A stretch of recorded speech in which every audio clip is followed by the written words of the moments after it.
बिस्मिल्लाहिर्रहमानिर्रहीम। अस्सलाम वालेकुम नाज़रीन, आप देख रहे हैं प्रोग्राम कड़वी बात और मैं हूं जुल्फ़कार बीर। नाज़रीन, ज़िला चकवाल और तलागंग की 2 कौमी और 4 सूबाई असम्बली की नशिस्तों को लेकर अभी तक अबहम मौजूद है। अबहम इस हवाले से है कि ये मामला अभी इलेक्शन कमीशन ऑफ पाकिस्तान के पास है। मुख्तलिफ जो उम्मीदवारान हैं उन्होंने दरख्वास्तें दे रखी हैं और अभी तक इस हवाले से कोई हतमी फ़ैसला सामने नहीं आया। इससे पहले इलेक्शन कमीशन ऑफ पाकिस्तान की तरफ से ये डायरेक्शन दी गई चौधरी अली नासिर भट्टी की दरख्वास्त पर कि वो मुतलका आरओज़ के पास जाएं और आरओज़ को भी पाबंद किया गया कि वो मेरिट पर इस केस का, इस मामले का फ़ैसला करें। लेकिन इस हवाले से चौधरी अली नासिर भट्टी का अभी तक यही मौक़िफ़ है कि वो मुतअद्दिद बार जा चुके हैं रिटर्निंग ऑफिसर के दफ्तर में, लेकिन वो मिल नहीं पा रहे, तो अभी तक ये मामला लटका हुआ है। इसी तरह हल्का NA-59 हो या चारों सूबाई असम्बलियों के हल्का जात हो, ये मामला अभी तक पेंडिंग है। आज हल्का NA-58 के हवाले से समाअत की गई इलेक्शन कमीशन ऑफ पाकिस्तान में और वहाँ पर बताया गया कि जो आरओ है उसने तमाम रिकॉर्ड जमा करा दिया है। इस मौके पर चौधरी अय्याज़ अमीर के वकील का ये कहना था कि हमें उस रिकॉर्ड की कोई कापी नहीं दी गई, उस तक कोई दस्तरस नहीं दी गई, इसलिए हमें क्या पता कि क्या जमा करवाया गया है और किस तरह उसको काउंटर करना है। इसी हवाले से अब ये फ़ैसला आया है कि एक तो वो तमाम रिकॉर्ड जो है वो चौधरी अय्याज़ अमीर को फराहम किया जाए और दूसरा इस मामले के लिए जो नई तारीख मुकर्रर की गई है वो 20 फरवरी है। इसका मतलब ये है कि 20 फरवरी तक अब ये फ़ैसला हो जाना है। देखते हैं कि रिटर्निंग ऑफिसर ने क्या अपना केस किस तरह पेश किया है और क्या क्या कागजात जो हैं और क्या क्या जो दीगर शवाहिद हैं वो जमा करवाए हैं अपने मौक़िफ़ के हक़ में। जहाँ तक इस मामले का ताल्लुक है तो ये सिर्फ़ ज़िला चकवाल तलागंग की बात नहीं है, ये तकरीबन पूरे पाकिस्तान के मामलात हैं और इसी किस्म की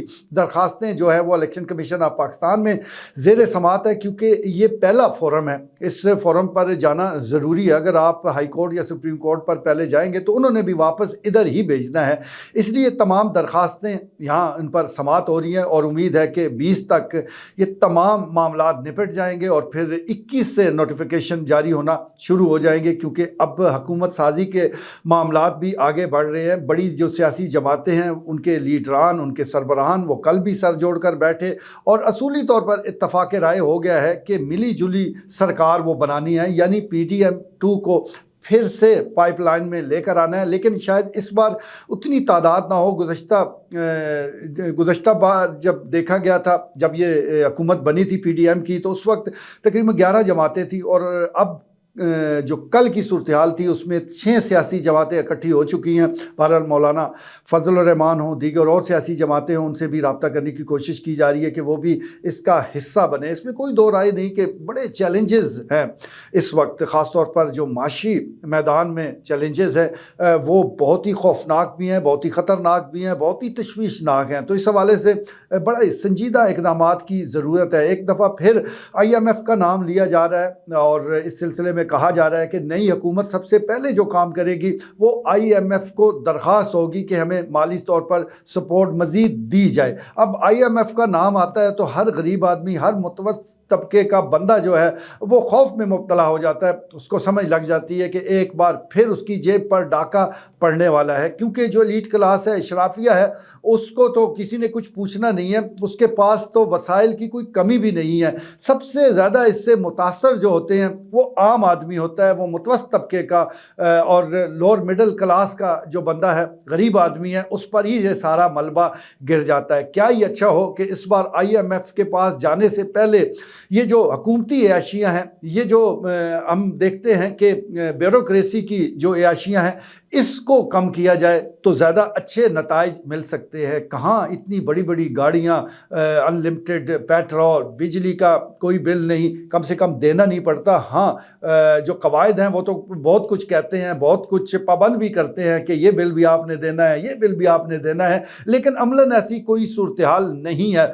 जो एक अच्छे ओहदे पर फाइज हो गया है उसके लिए तमाम चीज़ें मुफ्त है, हालांकि उसकी तनख्वाह भी, सैलरी अच्छी होती है, उसके पास वसाइल की कोई कमी नहीं होती, लेकिन ये सारी चीज़ें भी उसके साथ मुफ्त अटैच कर दी जाती हैं। तो इस बार ज़रूरत समर की है कि 2024 के इलेक्शन से यही कम से कम आवाम की रिलीफ का काम कर दिया जाए कि जो ब्यूरोक्रेसी है, जो हुकूमती अखराजात हैं, तमाम चाहे उसमें जजेज़ हैं, चाहे और दीगर और इदारे हैं, इसमें जो गैर तरक्याती अखराजात हैं इसमें कमी की जाए और इस कमी को वो पूरा किया जाए और अपना जो बजट का खसारा है उसको कम किया जाए। अगर फार्मूला पुराना ही है कि तमाम बोझ ट्रांसफ़र कर देना है आम आदमी पर, तो फिर यकीन जानिए अगले इलेक्शन में इससे भी बुरी सूरत हाल का सामना करना पड़ सकता है। तो इस सिलसिले में अभी तक के मामलात ऐसे ही हैं। हुकूमत साजी को लेकर तमाम सियासी जमातें बिलखसूस PDM की में शामिल जितनी जमातें थी वो अपने माजी के तमाम इख्तलाफात भूल कर एक बार फिर नए रास्ते पर वो चल पड़े हैं। माजी की तलखियों को फरामोश करते हुए वसी तर कौमी मफाद में फिर से इकट्ठे हो रहे हैं। और दूसरी तरफ पाकिस्तान तहरीके इंसाफ है जो इस वक्त भी अकेली खड़ी है, लेकिन अब माहौल काफ़ी हद तक बदल चुका है। सबसे बड़ी बात तो ये है कि जो कारकुनों की गिरफ्तारियां थी, जो एक खौफ के साए थे, वो ख़त्म हो चुके हैं। अब कम से कम ये खदशा नहीं है कि किसी को रात के उठा लिया जाएगा, किसी के घर छापा होगा, किसी को छुपना पड़ेगा। कम से कम ये जो एक सिलसिला है वो थम गया है। तो हम फिल वक्त तो यही कह सकते हैं कि 8 फरवरी 2024 के इलेक्शन का सबसे बड़ा फ़ायदा अभी तक तो यही है कि एक जो माहौल है वो थोड़ा रिलैक्स हुआ है, होना भी चाहिए। आने वाले दिनों में हम उम्मीद करते हैं कि सूरत हाल में मज़ीद बेहतरी आएगी। जहाँ तक चकवाल का ताल्लुक है तो चकवाल में इस दफ़ा जिस तरह दोनों बड़ी सियासी जमातों के जो उम्मीदवार हैं उन्होंने जिस तरह अवाम राब्ता मुहिम चलाई और जिस तरह अवाम के तरफ गए, जिस तरह अवाम ने फिर वोट डाले, ये तारीख़ का एक हिस्सा बनकर रह गया है। और इस सिलसिले में आने वाले वक्तों में वो लग रहा है कि सूरत हाल जो है वो चकवाल में मज़ीद तब्दील होगी। जहाँ तक फार्म 45 का ताल्लुक है, फार्म 47 का ताल्लुक है, तो अब ये दोनों फार्म जो पहले किसी बंदे को कोई ख़ास इसके बारे में ख़बर नहीं हुआ करती थी, अब आम वोटर भी ये जानता है कि फार्म 45 क्या है और फार्म 47 क्या है। क्योंकि मामलात इलेक्शन कमीशन ऑफ पाकिस्तान के पास हैं, इसलिए हम फार्म 45 के हवाले से खुलकर बात नहीं कर रहे कि चले मामलात निपट जाए। जहाँ जिस फोरम पर चल रहे हैं वही इसका फ़ैसला करे तो बेहतर है, वरना बहुत से प्रिजाइडिंग ऑफिसर हैं जो कि आफ्टर रिकॉर्ड बहुत से किस्से कहानियाँ सुना रहे हैं, बहुत से फ़ोन के बारे में बता रहे हैं। तो लेकिन मुनासिब होगा कि जो फोरम इसके लिए मौजूद है उसी पर इन तमाम चीज़ों का फ़ैसला किया जाए। जहाँ तक ताल्लुक है जीतने वालों का, तो अगर उनको जिस तरह वोट पड़े हैं, जिस तरह का इस वक्त फ़ैसला मौजूद है, तो कानून यही कहता है कि फ़िल वक्त वही सारे हमारे इलेक्टेड मेंबरान हैं, तावक्ते कोई उनके ख़िलाफ़ फ़ैसला नहीं आ जाता। आज के लिए इतना ही, इजाज़त दीजिए, अल्लाह ने के बाद।